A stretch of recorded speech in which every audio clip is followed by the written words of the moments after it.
Good morning, everyone, and welcome. Thank you for joining us today for our monthly webinar series.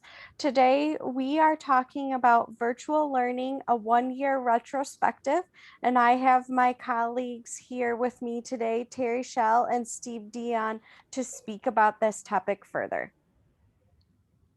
Good afternoon, everybody. Good morning, and thank you for joining our webinar on virtual learning and a one-year retrospective. I'm excited to be sharing the stage today with Terry Schell, our practice leader for learning and development. And for those of you that have been a regular on our webinar series, you may have remembered a year ago this month, we actually ran a webinar similar to this topic, where it was just the beginning of the pandemic and we were talking about what we were learning about moving from classroom to virtual learning and offered a few suggestions. Well, fast forward a year, we now have run, almost 100 different learning events. We have developed a whole bunch of new content, and we thought this would be a great time to unpack that with you and share our learning as you think about the programs that you're developing in your organization for the next year. As a way of a background, though, I wanted to again introduce Terry Schell. I've had the pleasure to work with Terry for about 5 years here. Terry is our practice leader of learning and development at Dion Leadership. And she designs our learning solutions and works with our clients and our facilitators to ensure that our group development programs basically have the most effectiveness that they can have based on what's going on at the time with that situation and with that client and what's going on in the world. Well, what I really like about Terry is she blends research with what best practices are occurring with adult learning with a very practical approach to what is this need at this client at this particular time. And today we're going to share a little bit more with you from her perspective. Thanks for joining me, Terry. Hi, everybody. Thank you very much, Steve. I'm very excited to share with you our lessons learned over the past year. Like most people, we went into this shift very abruptly and very unexpectedly. And prior to a year ago, we really didn't do a whole lot of virtual learning, in part because that wasn't a demand from our client base. When we got to the point where we had no choice, we did some very quick shifting and had some very trusting clients who allowed us to take their program and turn it into a virtual experience from the original plan as a classroom.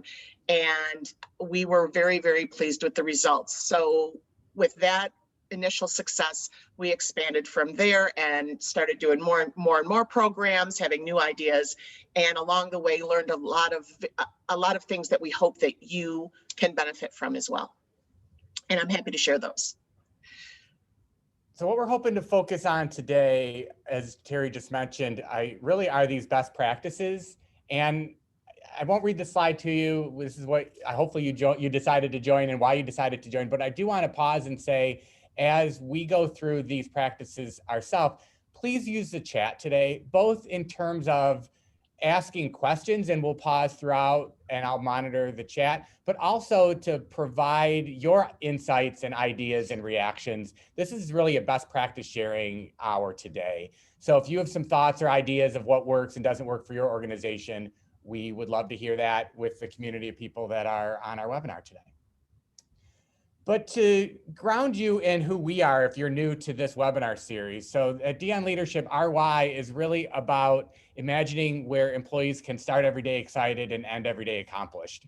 So we really believe in creating workplaces and cultures where people are engaged. And to do that, these are our service and solution offerings. So we focus on executive coaching, leadership development, which is really the topic we're talking about today, working with intact work teams for team functionality. We also work in talent assessment and organizational development. And then we help organizations navigate and buy and purchase a set of assessment tools for development or assessment that they can use. So we're really kind of focusing on this upper middle box today in terms of our leadership development programs and what those look like. Some of the clients we work with are here on this slide, and there are a few of them that you'll see a study later that are in this study. And many of these, as you can see, are large global organizations or large national organizations that have experience in leadership development programs, many of which though did not have a strong practice in hybrid or blended or virtual learning. And they've been learning through our experience over this last year as well. So with that, Terry, why don't you take it away with our kind of some definition setting here? Okay, great. Well, we're all familiar with instructor-led learning and classroom-based learning, where we have everybody in a class together. We have an instructor at the front of the class who leads them through the content. Pardon me. In moving to virtual learning, we really have a very similar setup. Excuse me, we have a group of learners together, and that is being led by an instructor who's moving them through the content, having them do things similar to what they're doing in a classroom, but in a virtual setting. So we've made that adjustment. So what we've done, and what you'll also see, is the idea of blended learning. So it's taking the idea of moving some self-paced learning, e-learning type activities, or work that can be done on an individual basis before or in between sessions, and combining that with virtual and instructor-led learning. And we found that that's something that we're going to focus on today, is our work with blended learning. What we will also talk a little bit about is the idea of hybrid learning. And by hybrid learning, we mean learning that happens it's a synchronous event, and the learning is happening with learners in different places. That some might be online, some might be in a classroom. An instructor might be online, and everybody might be in a classroom. You blend, putting those modalities together so that you can reach the learners anywhere you need to reach them. There we go. So it's combining those two sections, so that or those two opportunities, so that that learning can happen no matter where you go. So we're going to take a broader look, and we'll talk about this more later. And we're calling it kind of the 2.0 version of this, where we see learning happening in all of these forms, whether it's classroom-based, whether it's virtual or a hybrid version of it, whether it's a blended activity with a blended approach with some self-paced learning. All of these we see, and we're going to talk about having a place in our organization and hopefully in yours. But to get us started, we wanted to do a little bit of a pulse check with you and where you are in relation to these different learning modalities. So we're going to put up a poll here, and we wanted to know, what in your organizational experience are you having with virtual and blended learning? So our questions are that you are regularly using this, you were using it kind of pre-pandemic, you started using this in the last 18 months and you become very comfortable with it. Maybe you've started and you're just kind of getting your feet wet and getting used to it. You've not embraced it, but you really want to, or your organization has said, you know, from a leadership development training perspective, we want to do classroom only. Like, that's where we are. That's kind of our strategy and ideas. This will give you guys some insight too as to where others are in kind of in our marketplace here. So the answers are, with 57%, people have started using this because of the pandemic, I guess, over the last 18 months, and you're becoming very comfortable with it. Followed then after with either you were using some of these formats prior to this, or you're just getting going with it. Good to know that almost everybody says we do want to embrace some form of non-classroom learning. Okay, good. Well, that'll help guide our discussion as we go through this today. So let's talk a little bit about the benefits of virtual and hybrid and blended learning. These are more general benefits that we've noticed and which generally tend to be communicated about this. We have many clients who are, as Steve mentioned, international or national, with different locations either in the US or in different countries, different time zones, different areas that they're working with. And what we found is that we're allowed to give similar learning experiences across that expanse, and also work with language differences that come up, and people who don't speak English as a first language. As a result, there's fewer travel expenses, and certainly that's something that a lot of organizations are pretty pleased about.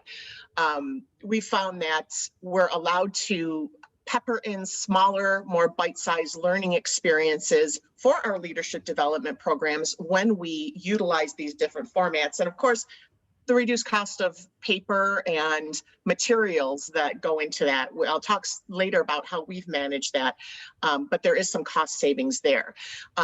With these general benefits in mind, I'm going to go into some of the specific lessons that we've learned about various formats of training delivery that over the past year that support these.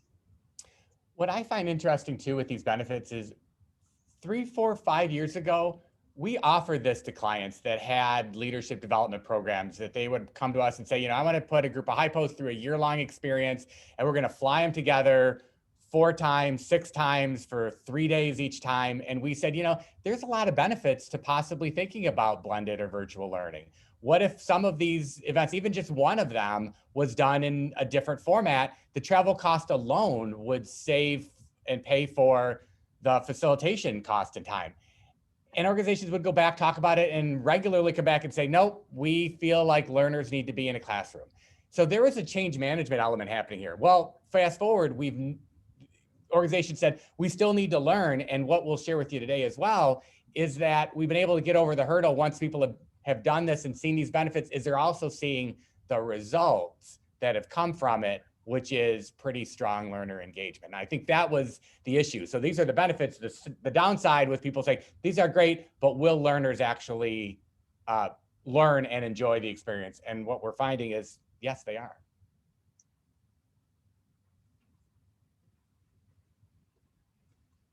So our first set of lessons learned are about scheduling considerations. When we originally were diving into virtual learning, you'll see across a lot of literature and a lot of best practices, the idea that really adult learners can only pay attention for maybe 60 minutes, 70 minutes to really move things into bite-sized chunks. And that applies to a lot of modalities of learning. But we found around that time, 90 minutes maybe, was the general recommendation. Through our experiences, we have done sessions that have ranged between 90 minutes up to 4 hours at a time. And the reason for that range often just comes from what our clients want, what works for them. I can give an example of a client who requested that we delivered our leadership development modules for them in 4-hour online sessions. And I originally pushed back on that a little bit, just citing that that's a really long time. And their reply was, our people are used to that. Our people are used to being online for that length of time. We have meetings all the time that are that length. We know it's going to work. And I'm happy to say it did. We got very good response from that client, from the learners, about not only their experiences in the classroom, but their ability to demonstrate what they learned after that. So we've been a little fluid and loose with, and not restricted by what the research says about that. We've taken the approach of blending that with what really is going to meet the client's needs. We did find, though, oftentimes we are asked to schedule more than one session in a week, depending on how many pieces and parts there are. We found that for those lengthy experiences, one a week is more than enough. And we've also found that it really doesn't work to separate, even if you're doing something by 90 minutes or 2 hours, to hold 2 sessions in the same day, especially if they're longer than that. We find that causes some user fatigue. We don't always get people back, learner fatigue, I should say. We don't always get people back for that second session. They are available in the morning, but the afternoon, something comes up, they aren't able to complete it. So we generally tend to avoid that. A lot of our leadership development programs, or all of them, I should say, are multi-session learning experiences that go over the course of many months or even a year. So we found that when we are putting those together, it's good to separate those learning experiences, session 1, which may have 3 or 4 modules in it, from session 2, and have about 8 or 10 weeks in between. That time in between gives, it reduces fatigue. We found that it gives opportunity for application and practice of the skills that they've learned that they can then discuss and share when they come back together. So that's been an ideal pace for us. Another thing that we've really had to be careful about is time zones. As I've mentioned, a lot of our clients are international or even across the US, and making sure that we are scheduling according to time zones that is fair to all of the learners, so that our learners in Australia, let's say, aren't always on at 5 o'clock in the morning or 11 o'clock at night, trying to shake that up so we're giving all learners a fair chance to manage their day in a way that works for them.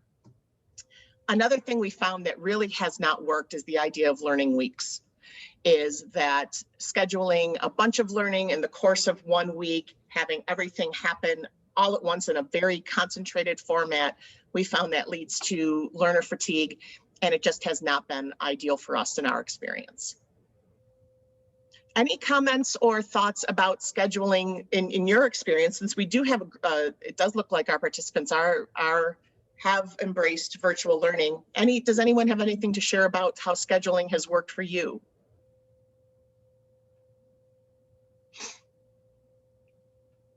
If you do, go ahead and put it in chat. Another area in which we've learned lessons is in the size of the group for our learning experiences. Now, with a broad umbrella, we've developed virtual learning experiences of varying kinds, from very small groups when it's just been a group coaching situation to 300 people, when it's been more of a seminar presentation type experience. So we've kind of managed it all. We find for your traditional training, 12 to 15 people works really, really well. It allows for enough interaction and very dynamic for your action learning activities, but it also allows enough breathing room so everybody can participate, share their thoughts, answer questions. We have had some sessions where, because of the client needs, we've had 20 or more people. I believe from a traditional learning standpoint, I remember one that had 24 people. And while it worked, we certainly didn't find it ideal. It was hard for everybody to participate to the extent that we like to engage and encourage and draw people in. There was just too many people. And when we had group breakout activities, to have 6 or 7 groups report back on their discussions just takes a lot of time versus maybe 3 or 4 groups. So we try to keep that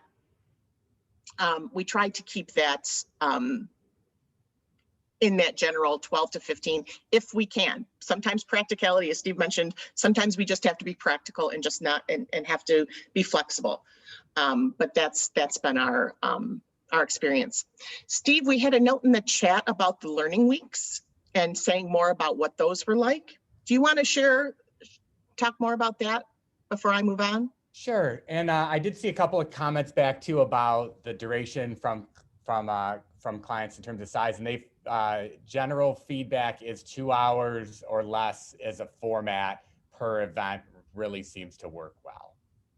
And we're going to get to this too, but comments about using cameras is important, along with invitations from using senior leaders as part of the training, which is another benefit. You know, if you have an event that's virtual, you can ask a senior leader to pop in for 30 minutes. If this event was halfway across the country, it's a big commitment to have somebody fly in to do breakfast with the group, for example. But back to the question about the condensed learning week. So the thought there was, you know, if we ran these leadership development programs before, with people would fly in, they'd have 3 days of learning offsite. That's kind of a week. You know, you fly in Monday, you get together Tuesday, Wednesday, Thursday, you're doing a lot of learning and training, and then you fly back. So the thought was, well, maybe you could emulate that learning week, like clear your calendar, even though you're not traveling, this is your week to do this. and we would do every afternoon. And then the idea was in the morning, maybe they would do their homework or pre-work and try to condense that learning. What we found is that people, if they're not physically removed from that workspace, still have their job. And as much as the leaders make a commitment to say, I'm going to kind of book them off, I'm not going to request time of them this week, their heads were just still in the job. It's sort of like why many times we'll suggest a program isn't physically on your work site, because it's just easy to, on a break, go back to somebody's office, see you in a hallway, and all of a sudden your head's back into today's work versus being a learner. So our thought so far has been, and again, as Terry mentioned, it kind of depends on how organizations have done work themselves in terms of periods of time dedicated to individual meeting and learning events. But 2 2-hour events in 1 week feels really good, which emulates a half-day class. And then you can maybe take a week off, do another week of 2 2-hour events. You could do up to 2 4-hour events in a week, but our experience has been, as we listen to learners, that's at the end of people saying it's hard to be fully present, challenge my thinking, be opened up for making behavior change and not just sit there and learn, and kind of digest this, but figure out how I can change the way I think. That takes time and energy and emotional effort. And if you've got other things going on in your work week, it's just hard to do that.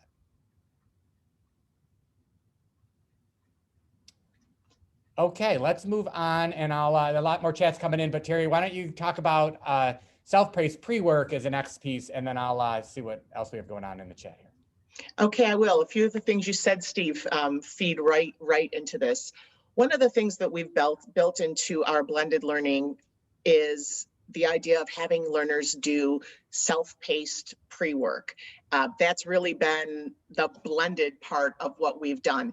And what we've utilized is approximately a week before learners will attend the instructor-led event, they get access to some activities, exercises, content that will prepare them for that session.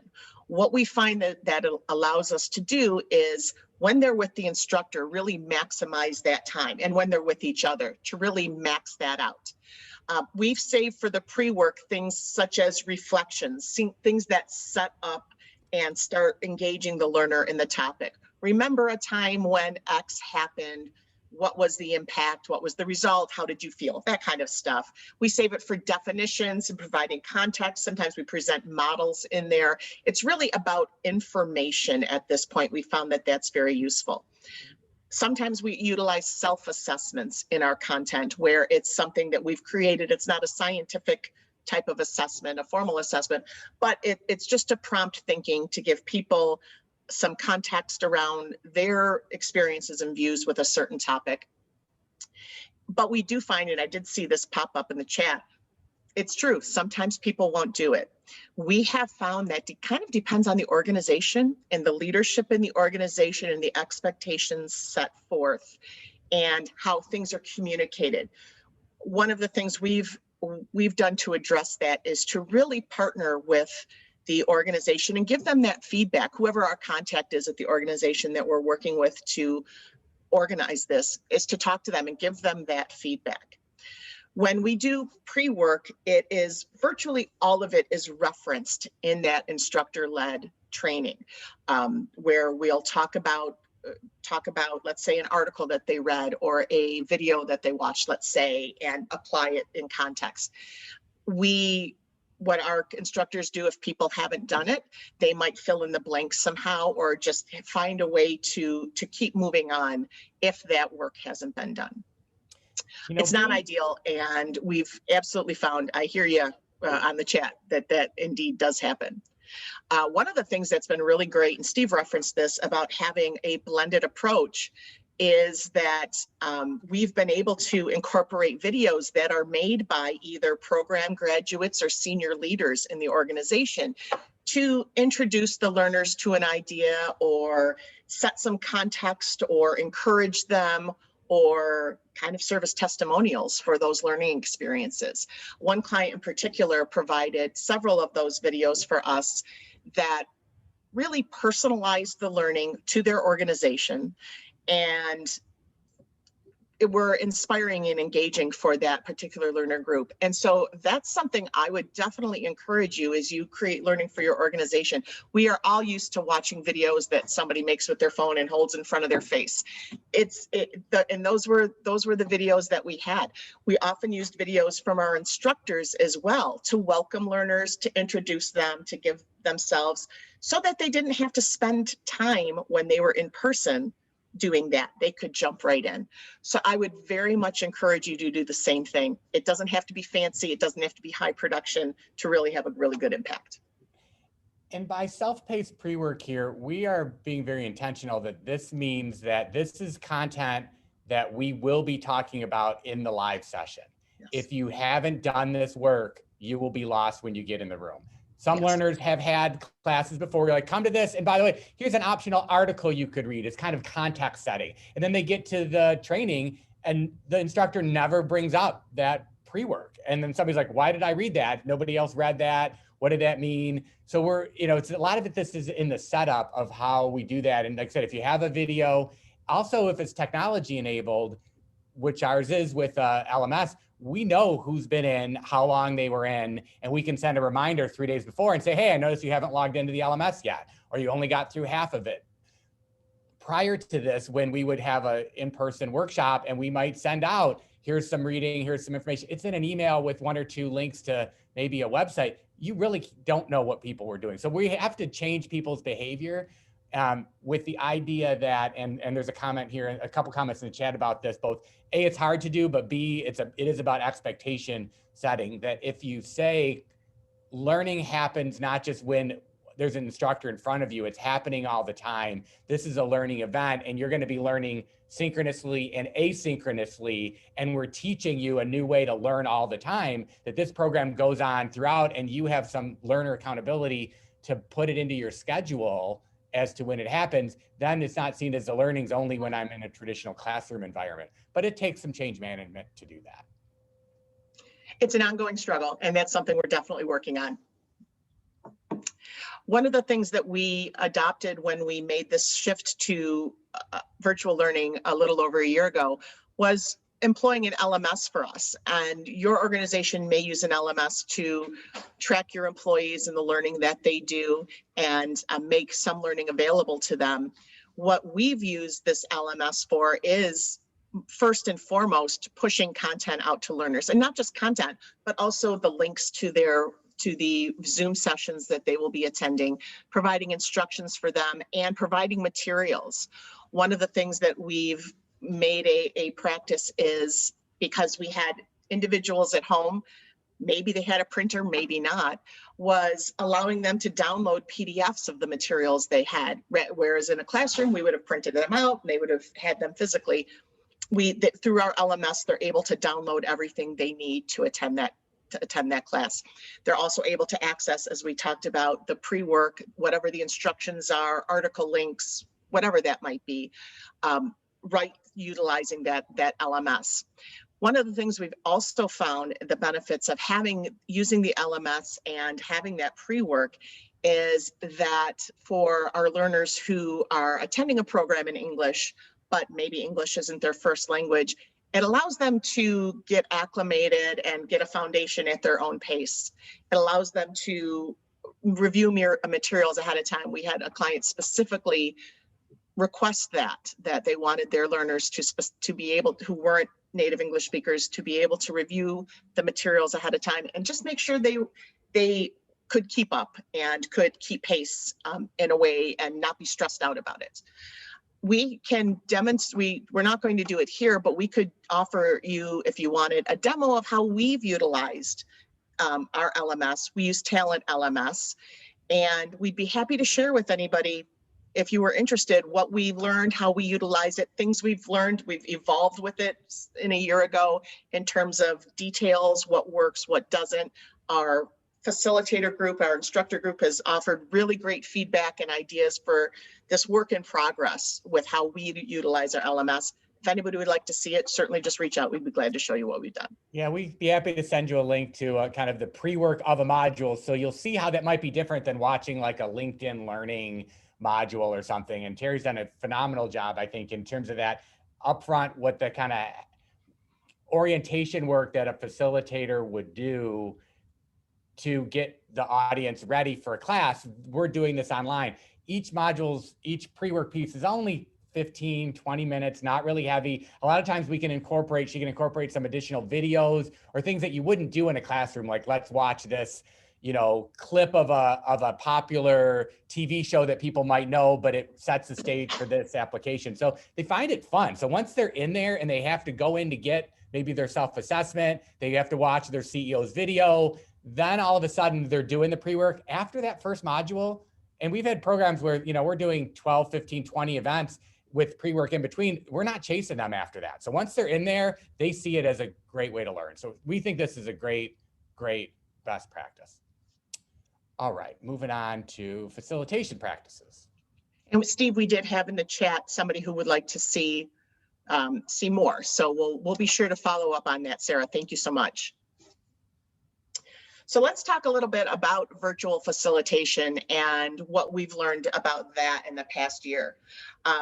It's classroom management is classroom management. There's still a lot of pieces and parts and paying attention and keeping people engaged while moving your content along and keeping the pace you need to so that your time frame allowed fits the content that you have.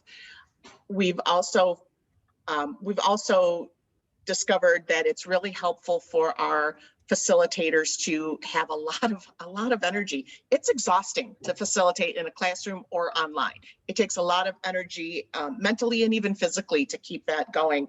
And one of the things that I've really enjoyed is to watch some of our facilitators who maybe hadn't been experienced in online facilitation, but were willing to give it a go, become total experts at it. They might have been nervous and stressed at first, but they've become comfortable and have given great input to us to me in terms of what type of material support they like to see from us in instructor guides, and coming up with great ideas and being able to work on the fly.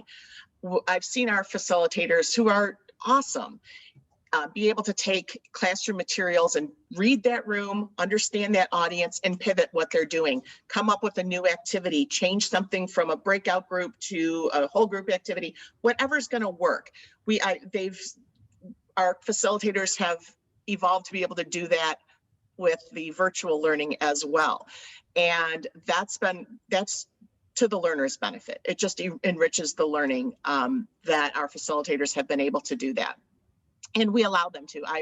One of our facilitators talks about the instructor guide is the recipe, and then he can add his own ingredients and bake that cake how he wants to. And we encourage that with our facilitators to make it their own and put themselves into it, and whether it's virtual or the classroom. And we've also learned about the bells and whistles that come with the technology of virtual facilitation, and really being intentional about why we are doing things. There are best practices around timing of engagement. You want the learner to somehow engage or do something every 5 minutes, or whatever you happen to read about that, which is very important. So we've between allowing our facilitators to pivot and the instructions that they do get, make sure that we're intentional on what the learners have to do to engage with the content and with each other, making that varied, making it frequent, but not in a way that's exhausting for the learners. So that's, and not in a way that's superfluous and becomes a drag for them. So it can be a really delicate balance, and it's just something you develop a feel for the more you do it. So let's talk a little bit about content. So when we originally started doing this, and I will be the first to confess, there were pieces of our content where I said, oh no, we could never do this.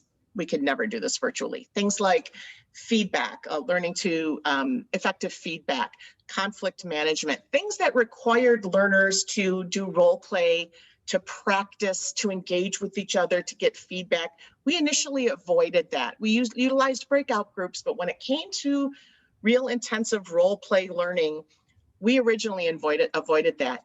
And as we got more comfortable, as our facilitators got more comfortable, and as our clients got more comfortable, we ventured out from that original thinking that I was the first one in line to say that's not going to work. And we found that it did work. We've been able to successfully deliver virtually almost any content that we have. You'll see in front of you a list of courses that we've done virtually.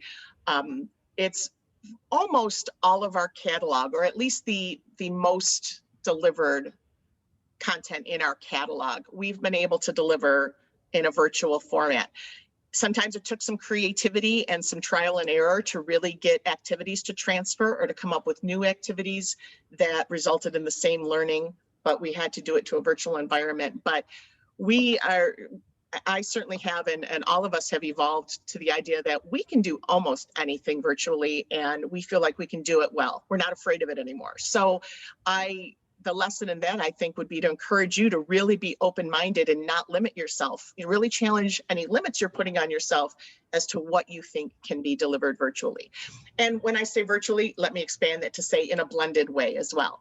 A lot of these would not have really depend on utilizing some self-paced work, maybe some group assignments afterwards to really get the full experience. But if you're creative and open-minded, we found you can do just about anything in a virtual way. And I second what Terry said. I felt the same way when we went into this. And in retrospect, when we were all in lockdown, we were doing everything without seeing another person physically. So this just replicates that. As a leader, we had to have conversations with our employees. We had to motivate people. We had to engage people. We had to lead a team. We were doing all this over screen. So being able to teach this work in a way that that both helped us get through when we weren't together, and now in the future where hybrid work is going, where we will probably have many meetings where somebody is not in the office and somebody is, and we have to figure out how we engage, communicate, solve problems, interact, connect. And so teaching these subjects in a different format actually creates a lot of richness to it.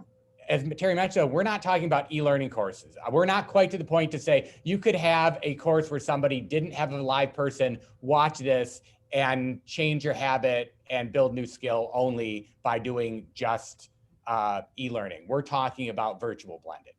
Yeah.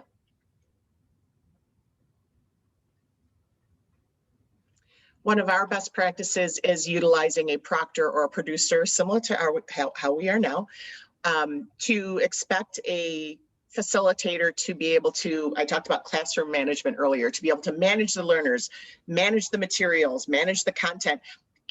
It's a lot. Some of our facilitators have become comfortable doing it over time, which is terrific. Some prefer to be able to focus and not have to worry about that part of it.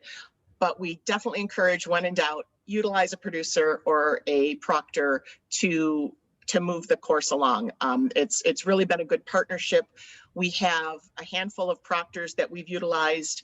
Some of them right on our team have learned to flex and do that when we need to. And one of the things that is kind of the hidden benefit of utilizing a proctor or producer is they really give me excellent feedback on the content and on the learners and on the course, because they're watching everything. So they're seeing courses delivered to different audiences multiple times and can give some really good insight and feedback. So that's kind of the icing on the cake, I feel, from our practice of utilizing a proctor or a producer when we can. They know all the secrets. So we wanted to get another quick pulse measure. This is our second and last poll, and just understand from you where you're at regarding the types of formats you're using. And this is a check all that apply. So we want to understand, are you using just classroom or also virtual instructor-led, hybrid, meaning this idea that you have maybe people in different places, but they're all live together, some in person, some maybe at a home location, self-paced e-learning, or blended, which would be both virtual and self-paced. Just take a quick second. We're as curious about this, not so much in how it's going to guide the rest of our conversation, but wanted to get a sense of kind of what adopters people have had. Okay, so interesting. Most recently, so we've got hybrid, synchronous, online, and classroom is our highest score, followed shortly thereafter by blended, virtual, and self-paced. Not as much using just self-paced e-learning only. Okay, this is helpful, but no 100% on all of these. Okay. Well, thank you for that. Wanted to share a little bit about measuring effectiveness. So as Terry and I were putting this together, we realized that we had two particular programs that were ripe for a study. We had two client organizations that had the exact same program content pre-COVID. We shut down. They agreed to deliver the second program, exact same content, obviously different learners, same content, but 100% virtual blended with our e-learning the second time. And so after each learning event, we ask learners for feedback and an evaluation. So we thought, what a great way to look at those two populations. We're kind of closing some variables that might be different, like this content is just more engaging than this other content. So between these two different organizations and these multiple learning events, we had 200 survey data points of people that would complete a workshop or a module, or complete a workshop and answer some questions. So here's three particular questions that they answered. The first one, okay, I just set you up with this slide here. Sorry, I was one slide short. Okay, so with that, the first question was the individual and group learning activities were engaging and helped me learn.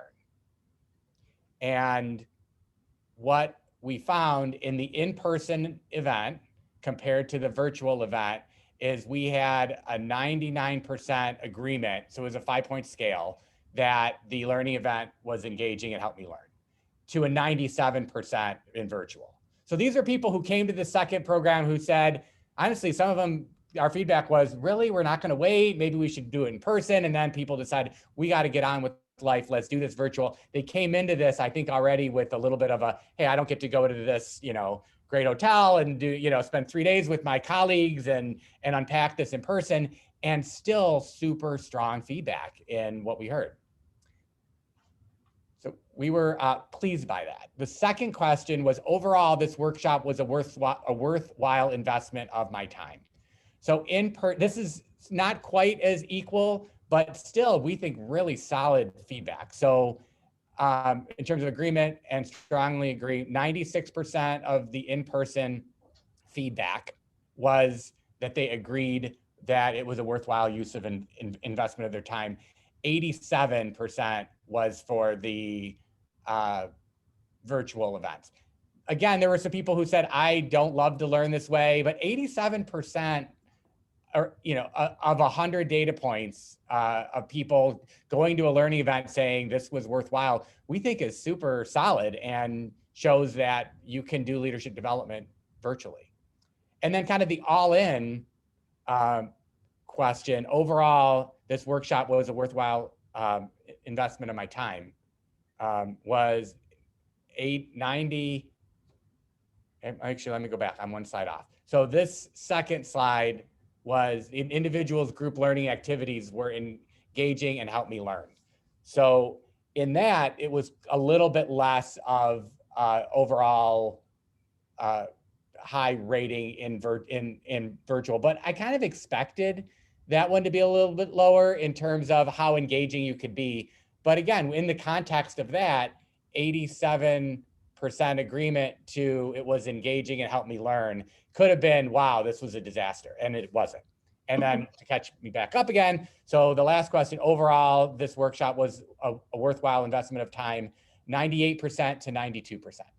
So, we really feel like there is, this proved to us that you can teach any of these topics in a virtual blended environment in a leadership development program. And that was without even adding any new engagement practices, and we keep learning each time we do one of these workshops. The other place that we got feedback was in the comments from those same 100 or 200 data points. So you can see a comment like this, people were very skeptical up front. So these are verbatim comments in what we heard, but it worked really well, is what we hear. And overall, great workshop, which is what we wanted to hear at the end. Looking forward to the next session. So you can see we have, this momentum building here. People saying it's the first time for attending, but it was really well organized, and that's a really important part for them. And we heard a lot of comments about how fast it went. Those 2 hours or 4 hours, like, wow, I can't believe how I got immersed in this topic and how much I learned and how fast this went. And people, again, were sort of dreading it. The facilitator is really important, as we mentioned earlier. So people, again, I was doubtful about this, but because of the facilitator and this work, it was super engaging, and it's been a huge success.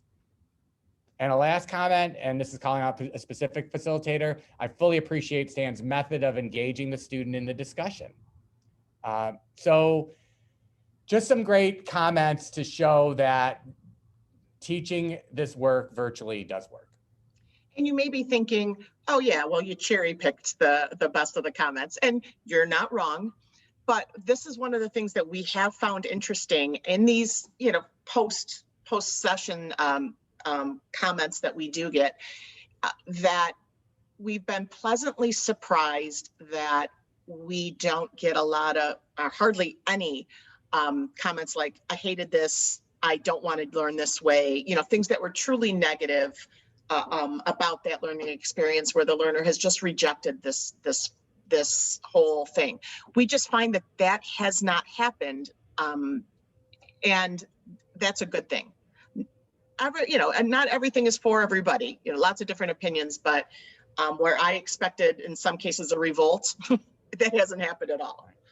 Well, and that even happens in a classroom environment, right? Some people say this pace was too slow. The same workshop, somebody else said this was too fast. Each learner comes to this with their own personality and learning style as well. So to be able to have, 90% of folks agree to those 3 statements and have this level of positive feedback, honestly, we weren't 100% sure what we would see in the evaluations, and I'm so glad we measure it. So we know for sure that this is working.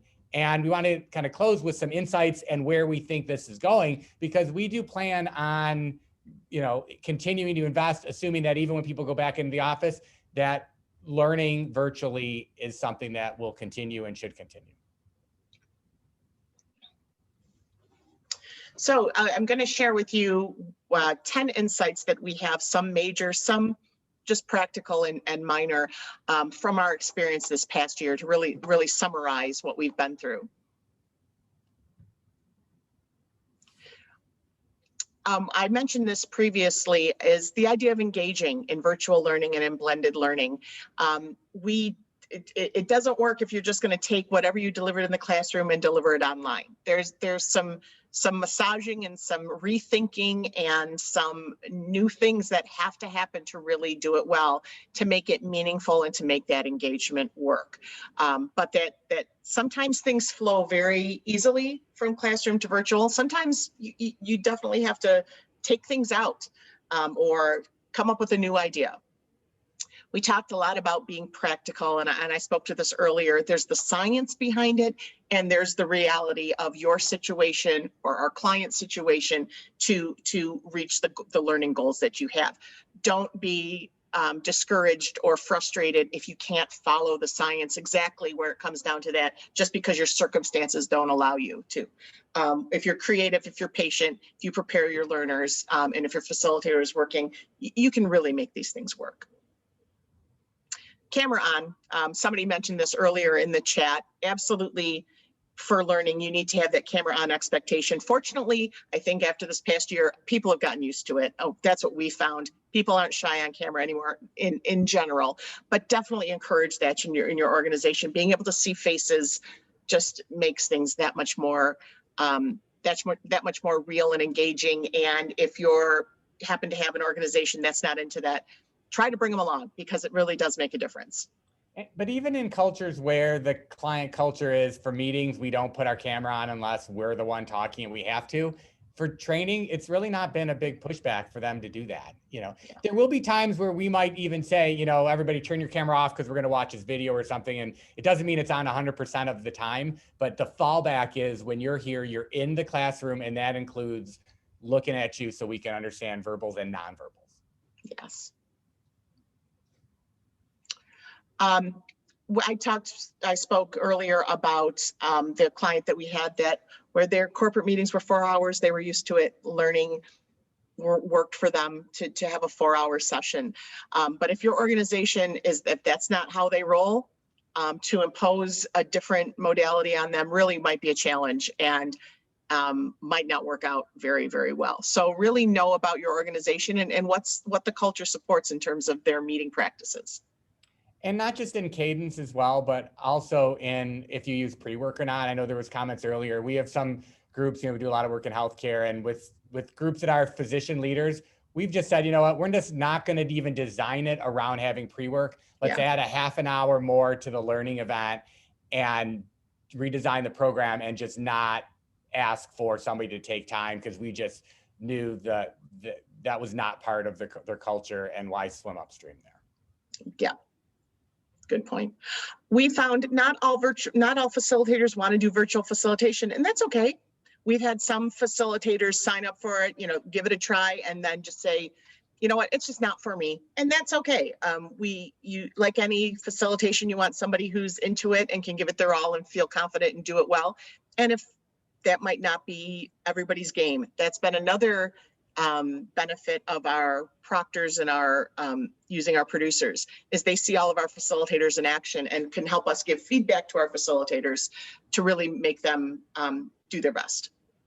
Or they're like me and they can't put the slide on the screen with the slide they're talking about, so that happens. Okay. Definitely, we found that learners are way more comfortable than they were a year ago. They're comfortable being on camera. They're comfortable navigating the technology. If you tell them to raise their hand in the participant panel, you don't need elaborate instructions to get them to do that in most cases. They're used to learning this way, we're finding with our clients, and that's just to our benefit and to theirs. I mentioned previously our use of writable PDFs. That's really been a boon to us. We utilize it in our pre-work if we're doing a reflection activity, remember a time when whatever happened. We have them do that right in their PDF. So they have a record like they would in the classroom of what they wrote out. They have that file. They have all of their work captured, as opposed to, let's say, working in an LMS and entering text and have it go into the vapor. We found that, which we did originally, but they couldn't reference that later. When we had them do that on writable PDFs, where everything they did at pre-work, anytime they had to capture something, do a self-assessment, whatever, it was all right there physically or digitally for them to reference later. That's worked out well. We talked about using polls. We used a few previously. We tend to build them into our content ahead of time as a learning device or as an engagement device. But we have facilitators who I mentioned earlier being flexible and pivoting, who can build them on the spot if they feel that it's appropriate. We use them for knowledge checks, a lot of different reasons. We find that it's a really helpful, simple tool to use. And we're gonna say it. People do miss in-person training. There are a lot of benefits to it and a lot of nostalgia for it in a lot of ways. And I don't see it completely going away. It was interesting, our survey previously, the poll previously showed that wasn't going to be a dominant form going forward necessarily, or people didn't see that, but people miss it, and that's okay. And we found, of course, I've talked about this whole, yes, last year I've used the term trade-offs. We've been able to accomplish learning that otherwise might not have taken place simply because we couldn't get people together. But there are some things that we miss: the camaraderie building, the being able to meet your colleagues in person, and just kind of that intangible stuff that happens when people interact for a 2 or 3 day learning experience, the bonding they can do outside the classroom. Of course, that's very, very different. As we talk, I'll reference that in a moment when we talk about where we see learning going. But in your experience over the past year, do you have any insights that you would like to add to this list? Anything that you think the group would benefit from knowing based upon your experience? If so, go ahead and put it in the chat. Another thing I'd comment on related to this too is to think about, we're having this conversation with clients, is, you know, that are in a hybrid environment, to say, you know, now you might only have so many sort of chips, if you will, to play, to say, I need you all in the office on this day. If you're in that kind of environment, to say, is this the event that we want to use it to galvanize people and build network and camaraderie? Or maybe this is an event where we don't need to do that and don't take our office day that we want to coordinate everybody in. And now we have turnkey solutions to do learning virtually. So you might sometimes do one, sometimes do the other, but think of it in terms of, you know, what's going on with the learner population. We have a question here about what we've done to create that networking personal connection. I have a few examples of things that we've done. We've held virtual happy hour kickoff events before a longer program, maybe an hour long. Our facilitator is there, all of the participants. There's no learning that's actually happening, but it's a chance to, you know, online, see each other in a more casual environment. We've utilized that for some of our programs. Other programs that we've had have utilized in between session work. So in between session 1 and session 2, they have some chance to try and apply what they learned in session 1. And we've had with some clients where we've mixed teams together. We've created work pods, for lack of a better term, where they have to complete some assignments together. And we have intentionally created these teams of people who maybe don't know each other. Maybe for one client in particular, I think we had some people from the US, some people from Germany who worked together on this work. Their learning was separate, but for these activities, they work together. So those are a few of the things we've done to try to get that. I'll speak more about that in a minute, but to that end, one of the things that we have some clients doing soon is they're doing a leadership program that is in 4 or 5 parts, and they're going to do some of those parts virtually and some of those parts in person. So instead of doing 4 or 5 in person like they would have done a few years ago, some will be virtual, some will be in person. So that we're approaching that blended hybrid-ish approach. So to that end, this is where we see things going. To wrap up, we don't see classroom going away, of course, but we are going to grow as we have what we call our hybrid workspaces, more comfort with technology, that learning will follow suit, and we will have learners in various places learning at the same time, being through different modalities, but all getting to that same end and accommodating that. I talked about some learning pods based upon location. We see some organizations really amping up their technology game, investing in Zoom rooms or something where they can have 4 or 5 learners from this location in this room in, let's say, Brazil, and 4 or 5 learners from Germany together learning at the same time, and the same instructor at the same time on that screen, but they can work together and do their interactions or teamwork together physically rather than in a virtual room. We're seeing that companies are investing in technology to embrace that. We're also seeing on our side something we're very excited about is new technology that's coming up to support virtual learning. We've utilized Zoom. We've been experimenting with a newish program called at class.com that's like Zoom on steroids, and with all the functionality to facilitate an actual learning activity. And it's really, really cool. We see there'll be more and more options for that, where you're not kind of wedging a meeting tool for learning, but you have an actual learning tool.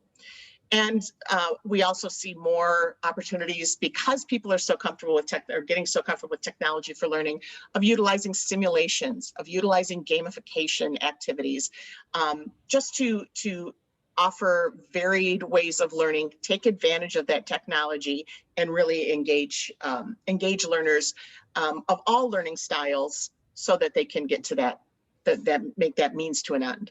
So we're at the top of the hour. As we always do, we want to be respectful of your time, and most topics we could talk forever about as well. So hopefully you found this super helpful as you think about virtual and blended learning. Thank you, Terry, for sharing the virtual stage with me today and your learning and wisdom. Our next 2 webinars are on the screen here, and Lauren will put them in the chat as well. The next one is kind of a part 2 of this, in the sense of now we're going to take a deep dive review with a specific client, the VP of HR, who sponsored a learning program and has done programs in person with us and completely virtual. And they're going to walk through all the elements of their program and their particular learning. So if this is an area of interest to you to go further, that is on August 17th. And then the following month, we're going to do an executive coaches panel and bring 3 new coaches, 3 of our coaches together. We did one last year about this time, but 3 different coaches to talk about what are strategies for leading, what are they hearing as they're coaching others in 2021, and how you can help evolve your coaching programs in your organization. So thanks for spending an hour with us today. Call us anytime if we can help you, and we'll see you soon. And those who wanted the demo, we've got your information, so we'll reach out. Perfect. Thank you. Thank you.